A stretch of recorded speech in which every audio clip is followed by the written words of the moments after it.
বস্তুত এটাই শেষ জামানা, যখন সাদাকে কালো মনে হবে, কালোকে সাদা মনে হবে, হককে বাতিল মনে হবে, বাতিলকে হক মনে হবে, যেটা ন্যায় ওটাকে অন্যায় মনে হবে, যেটা অন্যায় সেটাকেই ন্যায় মনে হবে। নবী সাল্লাল্লাহু আলাইহি ওয়াসাল্লাম বলে গিয়েছেন, আনতারিদা লামাতু রাব্বাতুহা, শেষ জামানায় দাসী তার মনিবকে জন্ম দিবে। দাসী তার মনিবকে জন্ম দিবে, কখনো দাসী তার মনিবকে জন্ম দেয় না। মানে ন্যায় অন্যায়, হক বাতিল, সত্য মিথ্যা, এগুলোর মানদণ্ড উল্টে যাবে। ন্যায় হবে অন্যায়, অন্যায় হবে ন্যায়, হক হবে বাতিল, বাতিল হবে হক। যেটা সত্য সেটাই মিথ্যা মনে হবে, যেটা মিথ্যা সেটাই সত্য মনে হবে, যেটা অন্ধকার সেটাকে আলো মনে হবে, যেটা আলো সেটাকে অন্ধকার মনে হবে। আনতারিদা লামাতু রাব্বাতুহা, হালালকে মানুষ হারাম করবে, হারামকে হালাল করবে। আর কথা বুঝতে পারছেন কি? না বেশি গভীর হয়ে যাচ্ছে? আমি সহজ করার চেষ্টা করছি। এখন আসেন, আল্লাহ পাক বলছে, ওয়াইয ক্বালা রাব্বুকা লিল মালায়েকা, হে নবী মুহাম্মদ বলেন সাল্লাল্লাহু আলাইহি ওয়াসাল্লাম, স্মরণ করেন সেই সময়ের কথা। আল্লাহ নবীকে বলা হচ্ছে স্মরণ করেন সেই সময়ের কথা, মানে মহাবিশ্বের লক্ষ লক্ষ বছর আগে, হয়তো কোটি কোটি বছর আগে। ওয়াইয ক্বালা রাব্বুকা লিল মালায়েকা, আপনার রব এই ফেরেশতাদেরকে বলেছিলেন। কাদেরকে বলেছিলেন? কি বলেছিলেন? ইন্নী জাইলুন ফিল আরদি খলিফা, আমি এই আরদে মানে পৃথিবীতে আমার খলিফা পাঠাতে চাই। সুবহানাল্লাহ। পৃথিবীতে কেউ ছিল না এর আগে, জিন জাতি ছিল। জিন জাতি, কোন জাতি? জিন জাতি বলে একটা জাতি আছে, বিশ্বাস করেন তো নাকি? আচ্ছা, এখন এই জিন জাতি যখন ফাসাদ সৃষ্টি করে আল্লাহ পাক ওদেরকে সরিয়ে দেন, দিয়ে আল্লাহ পাক নতুন করে কোনো সৃষ্টি পাঠানোর ইরাদা করেন, তখন ফেরেশতাদেরকে বলেন যে আমি পৃথিবীতে আমার খলিফা পাঠাতে চাই। কি পাঠাতে চাই? শব্দটা আবার বলেন, খলিফা। আচ্ছা, এবার আসেন তো ফেরেশতারা বলেন, আতাজআলু ফিহা, আপনি কি এমন কাউকে সেখানে পাঠাতে চাচ্ছেন, মাইয়ুফসিদু ফিহা, যে পৃথিবীতে গিয়ে ফাসাদ সৃষ্টি করবে, দাঙ্গা হাঙ্গামা ফাসাদ সৃষ্টি করবে, ওয়াসফিকুদ দিমা, এবং একে অপরের রক্ত ঝরাবে, রক্তপাত ঘটাবে। ওয়া নাহনু নুসাব্বিহু বিহামদিকা ওয়া নুকদ্দিসু লাক, অথচ আমরাই তো আপনার প্রশংসা করি, তাসবিহ পাঠ করি, কি প্রয়োজন? আপনি কি এমন কাউকে পাঠাতে চাচ্ছেন যে পৃথিবীতে গিয়ে দুইটা কাজ করবে? ফেরেশতারা বলেছেন কয়টা কাজ করবে? এক, বলেন, ফিতনা ফাসাদ সৃষ্টি করবে। দুই, একে অপরের রক্তপাত ঘটাবে। পুরো বিশ্বের দিকে তাকায় দেখবেন এবার, এই মানব জাতি এই দুইটা কাজ করতেছে, হয় ফিতনা ফাসাদ সৃষ্টি করতেছে অথবা রক্তপাত ঘটাচ্ছে। এখানে ভাই ভাই রক্ত ঝরাচ্ছে, প্রতিবেশী প্রতিবেশীর, কোনো সময় সামাজিক এক দল আরেক দলের, কোনো সময় এক রাজনৈতিক দল আরেক রাজনৈতিক দলের, কোনো সময় এক বিশ্বের একটা দেশ আরেকটা দেশের। পুরো বিশ্বের ছোট থেকে বড় যে স্তরে আপনি উঠবেন দেখবেন রক্তপাত রক্তপাত রক্তপাত। নবীজি বলে গিয়েছিলেন শেষ জামানায় এই রক্তপাতটা প্রচুর বাড়বে, এত বাড়বে যে হত্যাকারী জানবে না কেন তাকে মারলাম, আর নিহত ব্যক্তিও বুঝবে না কেন আমি মরলাম। সুবহানাল্লাহ, চিন্তা করতে পারেন? যারা জানে না যে কেন তাকে, আর যারা মারছে ওরাও জানে না কি কারণে মারছে, কি অপরাধ ওটা। ইয়েমেনের বাচ্চারা জানে না কেন সে করলো, আর যে ফেললো সেও জানে না কি জন্য ফেললাম। আপনারা রাস্তায় গন্ডগোল করতে যান অনেক সময়, যে বের হয় সেও জানে না কেন, কিসের উদ্দেশ্যে লড়ছি, আর যে মারে সেও জানে না কি জন্য ভাইকে মারলাম। এটা শেষ জামানা। হত্যাকারী ব্যক্তি জানবে না যে কেন আমি হত্যা করছি, মাকতুল জানবে না যে কেন আমি মরলাম। শেষ জামানায় হারাজ বাড়বে, হারাজ হারাজ হারাজ। নবীজি বলছেন হারাজ বাড়বে, সাহাবীরা বলছেন হারাজ কি ইয়া রাসূলুল্লাহ? নবীজি বলছেন যে মানে অস্বাভাবিক হারে হত্যাকাণ্ড বাড়তে থাকে। আমি পরিসংখ্যান দিয়ে দিই আপনাকে দুইটা। শুধু প্রথম বিশ্বযুদ্ধেই এই 4-5 বছরের মধ্যে প্রায় 1.5 থেকে 2 কোটি মানুষ মারা গেছে। কত কোটি? আর আরো বেশি, অনেকে বলেন 2.5 কোটি 3 কোটি, আমি একটা মিনিমাম রেঞ্জ বললাম। আর দ্বিতীয় বিশ্বযুদ্ধে মারা গেছে প্রায় 6 থেকে 7 কোটি। 6 থেকে 7 কোটি। শুধু আমেরিকার একটা পারমাণবিক বোমা যেটা জাপানে পড়েছে হিরোশিমায়, ওতেই লক্ষ লক্ষ লোক মারা গেছে। এখন পর্যন্ত ওদের যে বংশ পরম্পরা, ওই যে পারমাণবিক বোমার যে প্রভাব, এটা এখন পর্যন্ত আছে। নাগাসাকিতে যেটা পড়েছে দ্বিতীয় বোমা, ওটার নাম ছিল ফ্যাটম্যান, আর প্রথমটার নাম ছিল লিটল বয়। এইগুলো অনেক আগের বোম। আর এখনকার পারমাণবিক বোমগুলো কত শক্তিশালী এটা বলার অপেক্ষা রাখে না, একটা পুরো দেশকে এক মুহূর্তে উড়াই দিতে পারে। বাংলাদেশের মতো একটা ছোট্ট দেশ, এরকম ছোট্ট একটা দেশকে একটা বোমা দিয়ে উড়িয়ে দেওয়া সম্ভব।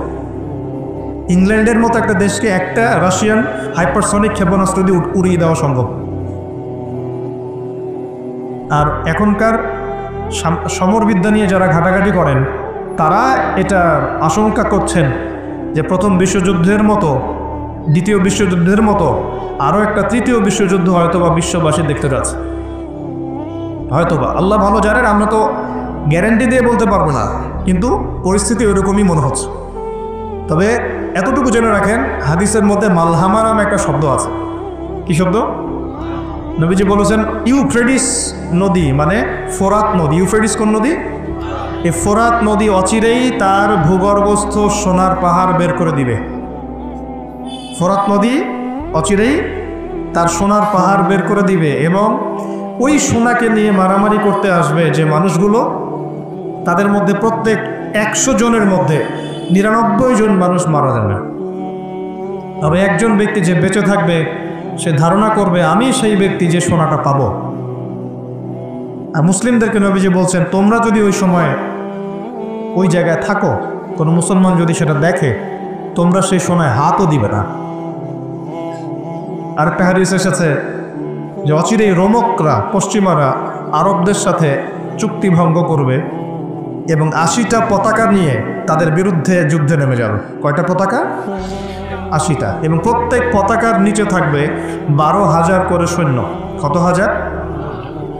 একটা যুদ্ধে এত বেশি 99% মানুষ মারা যাওয়াটা স্বাভাবিক না, এটা অস্বাভাবিক। ঢাল তলোয়ার AK-47 যুদ্ধে এমনটা হবে না বা হয় না। হয়তো এমন কোনো অস্ত্র সেখানে প্রয়োগ করা হতে পারে, এটা আমাদের ধারণা, আল্লাহ ভালো জানেন, যেই অস্ত্রগুলো দিয়ে অল্প সময়ে বেশি বেশি মানুষ মেরে ফেলা সম্ভব। ঠিক যেমন এখনকার নিউক্লিয়ার ওয়েপেন্স বা থার্মোনিউক্লিয়ার ওয়েপেন্স হতে পারে, আল্লাহ ভালো জানেন। তো বিশ্ববাসী এরকম একটা মালহামা দেখার অপেক্ষায় আছে। এই মালহামার পরেই আসবেন ইমামুল মাহদি। ইমামুল মাহদির পরে আসবে ঈসা ইবনে মারিয়াম। ঈসা ইবনে মারিয়ামের পরে আসছে ইসলামিক খেলাফত। ওই খেলাফত থেকে খলিফা, এই শব্দটা নিয়ে কথা বলছি এখন। আমি আবু বকর সিদ্দিকে ছিলাম রাদিয়াল্লাহু আনহু। ফেরেশতারা বলছেন আপনি কি এমন কাউকে পৃথিবীতে পাঠাতে চান গিয়ে রক্তপাত ঘটাবে অথবা ফাসাদ সৃষ্টি করবে? যেটা বললাম, এখনকার বিশ্বে দুটোই আমাদের কাজ। তো আল্লাহ পাক বলছেন ইন্নী আ'লামু মা লা তা'লামুন, ইন্নী আ'লামু মা লা তা'লামুন। দেখো আমি যা জানি তোমরা সেটা জানো না। মানে আমার কিছু শুকরগুজার বান্দা থাকবে যারা এরকম ফিতনা ফাসাদ করবে না এবং রক্তপাত ঘটাবে না, তাদের জন্যই আমি প্রস্তুত করেছি জান্নাতুল ফিরদাউস। সুবহানাল্লাহ। তো এখন ফেরেশতাদের মতামত আপনারা শুনলেন, আল্লাহ পাকের কথাও শুনলেন। এখন আল্লাহ রাব্বুল আলামিন তার খলিফা হিসেবে সৃষ্টি করলেন তার নিজ হাতে আদম আলাইহিস সালামকে। সুবহানাল্লাহ। প্রথম মানবকে, তিনি নবীও হলেন, তিনি প্রথম মানব এবং তিনি খলিফা। এখন আদম আলাইহিস সালামকে তার স্ত্রী সহ জান্নাতে থাকতে দেওয়া হলো। এই ঘটনা আপনারা জানেন। ইবলিস এসে প্ররোচিত করলো। তার আগে ইবলিসকে বলা হয়েছিল সেজদা করো, সবাই সেজদা করলো, ইবলিস করলো না। মনে আছে? এটা তো আপনারা জানেন। ওইদিকে আমি ওই জন্য সময় নষ্ট করছি না। ইবলিস সেজদা না করে কাফের হয়ে গেল। আর আদম আলাইহিস সালাম এবং হাওয়া আলাইহিস সালামকে জান্নাতে থাকতে দেওয়া হলো। বলা হলো যে এখানে থাকো, কিন্তু ওয়ালা তাকরাবা হাদিহিশ শাজারা, এই গাছের কাছেও যাবে না। ইবলিস ফুসলিয়ে ফাসলিয়ে তাদেরকে গাছের কাছে নিয়ে গেল। যেভাবে আমাদেরকে ফুসলিয়ে পাপের দিকে নিয়ে আসে, ঠিক এভাবেই। ঠিক আছে? এখন আমাদের পিতামাতা একটা ভুল করে ফেললেন। মানুষ মাত্রই কি হবে? আমাদের পিতামাতা ভুল করে ফেললেন। এটাই তো হাদিসের ব্যাখ্যা যে কুল্লু বনি আদম খাত্তা, প্রত্যেকটা বনু আদমেরই কি আছে? ভুল আছে। খায়রুল খাত্তাইন আত-তাওয়াবিন, যারা তওবা করে তারা হচ্ছে উত্তম ভুলকারী। তো আমাদের পিতা কিন্তু ভুলের উপর অটল থাকলেন না। ইবলিস যেমন তার মতে অটল থাকলো যে আমি সেজদা করি নাই তো কি হয়েছে, খালাকতানি মিন নার ওয়া খালাকতাহু মিন তিন, আমাকে সৃষ্টি করেছেন আপনি আগুন দিয়ে, ওকে সৃষ্টি করেছেন মাটি দিয়ে। এটা ইবলিসের চরিত্র। যে ভুলের উপর অটল থাকে, সংশোধন করে না, সে ইবলিসের অনুসারী। কথা বুঝতে পারছেন? ইবলিস কি এখানে সঠিক ছিল না? নাউযুবিল্লাহ। কখনোই না। আল্লাহ পাক তাকে আদেশ করেছেন, আদম কিসের তৈরি সেটা তো দেখার দরকার নাই। আল্লাহ পাক আদেশ করেছেন, বাস তোমাকে সাজদা করতে হবে। এখন আমরা যেমন আল্লাহ পাকের আদেশের সামনে অনেক সময় এরকম দলিল উপস্থাপন করি, এটা কেন করব, এটা কেন করব, তাই না? পর্দা কেন করব, নামাজ কেন করব, যাকাত কেন দেওয়া লাগবে, এগুলি ইবলিসের চরিত্র। আর ইবলিস চ্যালেঞ্জ করলো আল্লাহকে, আল্লাহ পাক থেকে বের করে দিলেন, ফাখরুজ মিনহা ফাইন্নাকা রাজিম, এখান থেকে বের হও, তুমি অভিশপ্ত। ওয়া ইন্না আলাইকা লা'নাতা ইলা ইয়াউমিদ্দিন, কিয়ামত পর্যন্ত তোমার উপর লানত, অভিশাপ। ও আবার চালাক, সে বলল যে আমাকে কিয়ামত পর্যন্ত অবকাশ দিন, আনদিরনি ইলা ইয়াউমি ইউবআসুন, আমাকে কিয়ামত পর্যন্ত অবকাশ দিন। আল্লাহ পাক বলেন ইন্নাকা মিনাল মুনদারিন, যাও তুমি অবকাশপ্রাপ্তদের অন্তর্ভুক্ত একজন, ছেড়ে দিলাম তোমাকে, কিয়ামত পর্যন্ত হায়াত দেওয়া হবে। এবার সে বলছে তামিমা রওয়াইতানি, হে আল্লাহ, যে আদমের জন্য আপনি আমাকে বের করে দিলেন, আমি চ্যালেঞ্জ করছি। এবার ইবলিসের চ্যালেঞ্জটাও মাথায় লিখে রাখেন, মাথায় লিখে রাখেন।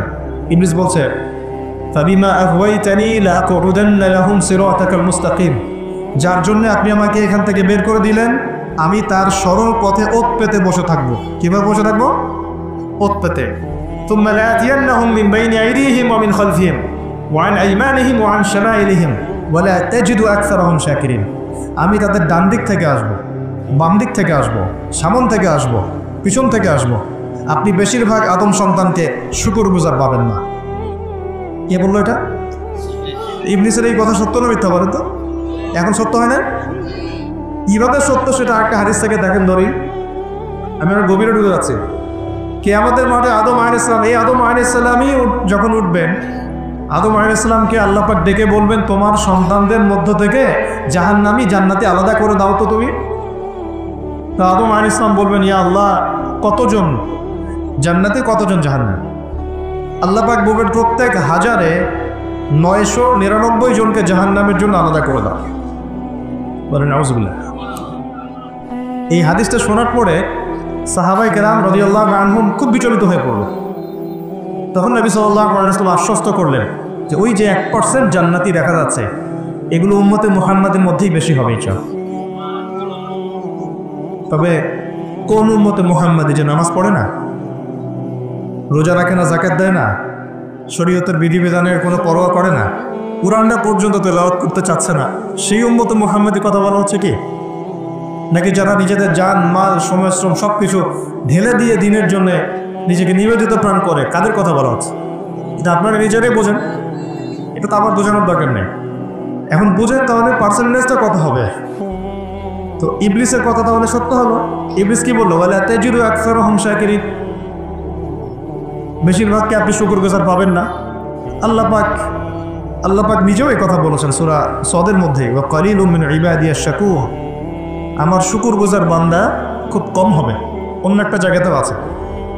তো এখন আল্লাহ রাব্বুল আলামিন আদম আলাইহিস সালাম আর হাওয়া আলাইহিস সালামকে জান্নাতে রাখলেন, তারা যে ফল খেয়ে ভুল করে ফেললেন, আল্লাহ পাক তখন তাদেরকে সাথে সাথেই বের করে দেন নাই।